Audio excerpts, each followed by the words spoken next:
Selamat siang, jumpa lagi dengan Denok Ayu Novel. Bagaimana kabar sobat semua? Sebelum kita mulai cerita ini, ayo silakan subscribe, like, komen, share dan nyalakan loncengnya untuk mendapatkan notifikasi terbaru ketika Mimin upload videonya. Menantu terbaik bab 446 memetik mawar. Pesan teks itu dikirim oleh Han Bing, dan 8 kata di dalamnya berbunyi persis, pukul 1 pagi, petik mawar. Lin Yu secara alami tahu apa arti 8 karakter ini jelas. Han Bing mengatakan bahwa mawar telah mengambil umpan, dan waktu untuk menangkapnya ditetapkan pada jam 1 pagi. Memikirkan wajah wanita genit itu, Lin Yu tidak bisa membantu tetapi merasa sakit. Sekarang memikirkannya, beberapa hari yang dia habiskan bersamanya seperti mimpi dan sangat tidak nyata. Jiarong, ada apa denganmu? Li Qianzuo bertanya pada Lin Yu sedikit bingung. Oh, tidak apa-apa. Lin Yu menggelengkan kepalanya dan menghela nafas, lalu kulitnya kembali normal, dan dia tersenyum pada Li Qianying. Pergi, ikuti aku ke dalam rumah. Setelah membawa Li Qianying ke dalam klinik, Lin Yu mengunci pintu, menutup tirai, dan meminta Li Qianying melepas semua pakaiannya. Li Qianying merasa sangat nyaman ketika dia berada di rumahnya sebelumnya, tetapi sekarang ketika dia berpikir bahwa dia berada di situs Lin Yu, dan ada begitu banyak pasien di luar yang melihat bahwa dia datang sendirian dengan Lin Yu, dia tidak bisa membantu tetapi memerah dan sedikit malu. Butuh waktu lama untuk melepas bajunya. Namun, Lin Yu memiliki wajah yang tenang, dan tampaknya ada sedikit kegembiraan di antara alisnya, karena dia tidak sabar untuk mencoba akupuntur semacam ini, dan dia tidak sabar untuk menyembuhkan kehidupan Li Qianying di dalam panci. Selain bisa menyelamatkan nyawa Li Qianying, ini adalah melampaui dan membawa Lin Yu kepada leluhurnya. Dia mencapai hal-hal ini yang bahkan tidak dapat dicapai oleh leluhurnya, jadi dia tidak menghina kemampuan yang diwariskan leluhurnya kepadanya. Hadiah terbesar untuk leluhurnya. Setelah Li Qianying melepas pakaiannya dan berbaring di tempat tidur, Lin Yu tidak menyapa setelah menyelesaikan semua jarum tambahan. Dia mengulurkan tangan dan menekan dadanya tanpa melihatnya, memastikan titik akupuntur Tianjingnya lagi, dan menunggu untuk menemukan akupuntur. Dia segera menusuk jarum panjang di tangannya. Dia menghabiskan 12 menit perhatian pada tembakan ini, tidak peduli dalam hal kekuatan atau akurasinya. Itu sempurna, jadi dia yakin itu akan berhasil. Saya melihat bahwa napas Li Qianying menjadi cepat, dan warna darah di kulitnya juga memerah, dan jelas bahwa aliran darahnya semakin cepat. Lin Yu menghela nafas lega dan perlahan-lahan mentransfer kekuatan spiritual di dalam tubuh Li Qianying, tetapi yang mengejutkan, seperti yang terakhir kali, dalam 2 menit, tubuh Li Qianying bergerak-gerak lagi. Dengan kepala terangkat dan kepala terbuka, jelas sulit bernafas. Kulit Lin Yu tiba-tiba berubah, dan segera mengeluarkan jarum perak, dan Li Qianying kembali normal. Nona Li, kamu baik-baik saja? Lin Yu buru-buru bertanya pada Li Qianying. Tidak apa-apa. Li Qianying menggelengkan kepalanya dan berkata dengan ragu, saat kamu menusuk dadaku dengan jarum barusan, aku hanya merasakan darah mengalir dari tubuhku semakin cepat, seolah-olah hendak keluar dari tubuhku. Kali ini, Lin Yu mencabut jarumnya dengan cepat. Dia tidak mengalami hipoksia di otak, jadi dia mengingat perasaannya dengan sangat jelas. Bagaimana mungkin? Bagaimana ini mungkin? Lin Yu melihat jarum panjang di tangannya dan bingung. Dia telah mempelajari jarum segera setelah dia punya waktu. Dia pikir dia telah menguasainya dengan sangat baik, tetapi mengapa ini terjadi? Tuan He, jangan khawatir, luangkan waktumu. Li Qianying segera berdiri, bersandar di depannya, dan menghiburnya dengan lembut. Roma tidak dibangun dalam sehari. Tidak ada yang bisa memahami takdir ini. Kamu boleh membiarkanku hidup sampai hari ini.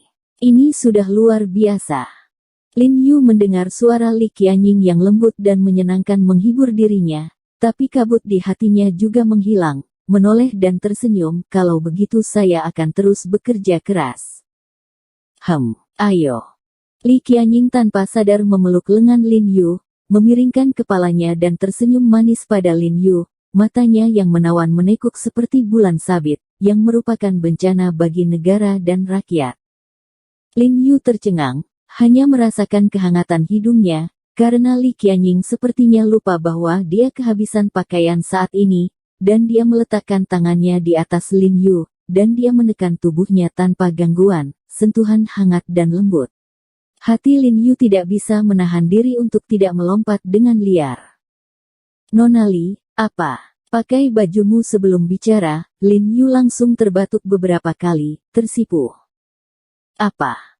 Li Qianying juga menyadari bahwa dia lupa mengenakan pakaian, melihat bahwa dia memegang lengan Lin Yu dengan tidak hati-hati. Dia segera berteriak, wajahnya memerah, dan dia berbalik dan meraih pakaian itu dan dengan cepat memakainya. Lin Yu menunggunya untuk mengatur pakaiannya sebelum berjalan keluar bersamanya. Melihat wajah Li Qianying memerah dan malu, semua pasien di aula tidak bisa menahan tawa dan berbicara, sepertinya merasakan suasana yang ambigu. Pada saat ini, seorang wanita muda yang cantik dan montok tiba-tiba berdiri dan berteriak pada Lin Yu dengan sedikit malu-malu, "Dokter He, apakah kamu baru saja memijat gadis ini? Bisakah kamu menekannya untukku juga?" Setelah melihat begitu banyak penyakit, dia sudah lama mendambakan Lin Yu, daging segar kecil ini. Dia tidak menyangka Lin Yu akan memberikan pijatan semacam ini. Jika dia tahu bahwa Dokter He masih memberikan layanan semacam ini, dia pasti sudah lama merawat Lin Yu. "Yu mulai." Para pasien di aula tiba-tiba tertawa. Lin Yu tersenyum malu, dan melambaikan tangannya ke wanita muda itu dengan meminta maaf. Setelah mengusir saudara-saudari Li Qianjue, Lin Yu berhenti tinggal di rumah sakit lagi. Dia kembali ke rumah dengan alasan tidak nyaman, dan Bu Cheng mengikutinya kembali. Ketika sampai di komunitas, Lin Yu tidak kembali ke kamarnya, melainkan pergi ke rumah Bu Cheng. Karena pedang Junnya yang murni ditempatkan di sini di Bu Cheng merawatnya. Lin Yu tidak tahu di mana tempat Bu Cheng menyimpannya. Setiap kali Lin Yu melihat pedang itu, dia pergi dulu untuk membantunya mengeluarkannya. Ini tidak terkecuali. Lin Yu mengambil pedang Jun murni cahaya dingin di tangannya dan menari dengan ganas. Naga itu bersenandung, sepertinya memiliki kekuatan untuk memotong langit dan bumi. Dengan wajah melankolis, dia ingat bahwa dia akan menggunakan pedang ini untuk membunuh mawar malam ini, dan hatinya tak terkatakan. "Tuan, biarkan aku pergi bersamamu untuk tugas malam ini." Bu Cheng menatap Lin Yu dan berkata dengan dingin, "Jika kamu tidak bisa melakukannya, aku bisa membantumu." Lin Yu menggelengkan kepalanya dengan ringan, dan berkata dengan ringan, "Tidak, bagaimana mungkin aku tidak bisa membunuh orang yang begitu berbahaya?" Meskipun dia mengatakan itu di bibirnya, dia masih tidak bisa menghubungkan mawar dengan kata tak termaafkan di dalam hatinya. Di malam hari, Lin Yu meminum anggur secara tidak normal untuk pertama kalinya, menyapa Jiang Yan dan Ye Qingmei, dan berkata bahwa dia akan kembali ke rumah sakit untuk mempelajari rekam medis. Jika dia tidak kembali tidur, dia membawa Step Cheng ke rumah sakit. Setelah pukul 10 malam, Han Bing meneleponnya dan menanyakan apakah dia sudah siap. "Siap." Lin Yu berpura-pura tersenyum dengan santai, "Aku telah menunggumu di rumah sakit. Jika kamu ingin berhenti sekarang, itu masih terlambat," kata Han Bing dengan sungguh-sungguh. "Ini adalah kewajiban saya, mengapa saya harus mundur?" kata Lin Yu dengan serius. "Oke, kalau begitu aku akan ke sana sebentar." Tidak lama setelah Han Bing menutup telepon, dia bergegas ke Hui Sengtang. Ada juga mobil bersamanya. Di dalam mobil itu ada Tan Kai, mengenakan celana ketat khusus hitam, kecuali pistol dan tas kain. Masih ada beberapa pisau lempar dan benda seperti belati yang digantung. Duduk bersamanya di dalam mobil adalah 3 orang yang berpakaian sama dengannya. Semuanya dari Departemen Intelijen Militer. Setelah melihat Lin Yu, dia dengan hormat memanggil Mayor He. Lin Yu mengangguk pada mereka, lalu berkata pada Han Bing, apakah hanya ada beberapa orang? Ya, hanya beberapa orang ini. Han Bing berkata dengan dingin, pengkhianat telah ditemukan. Dia memiliki hubungan baik dengan banyak orang di Departemen Intelijen Militer. Untuk mencegah pembongkaran, saya hanya memanggil orang-orang yang tidak berhubungan dengannya, untuk berjaga-jaga. Kamu melakukannya dengan benar, orang-orang ini sudah cukup. Lin Yu mengangguk, lalu segera masuk ke dalam mobil, dan bertanya, apakah tata letaknya dapat diandalkan malam ini? Tidak masalah, pengkhianat itu tidak menyadari bahwa kita telah menemukannya untuk saat ini. Setelah kita memberinya pesan palsu, dia dan Ross membuat janji untuk bertemu di timur kota pada jam 1:10 malam. Kata Han Bing dengan sedikit kegembiraan. Untung saja, mawar ini belum lolos, kalau tidak maka akan mendapat masalah.